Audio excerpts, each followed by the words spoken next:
Hi guys, so I'll share with you paano i-fix yung GCash error 7571. So makikita nyo may mga video sa YouTube na makakatulong pero hindi lahat ng phone is gagana sa option na yun.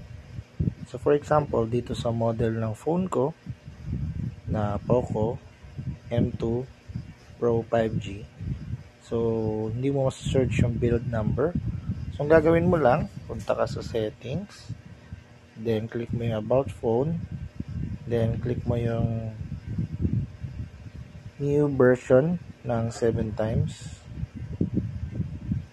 Yan, developer ka na, and then punta ka sa developer,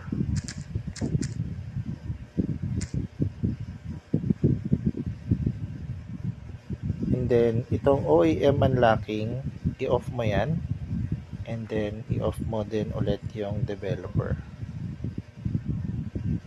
So after nun, gagana na ulit yung GCash mo.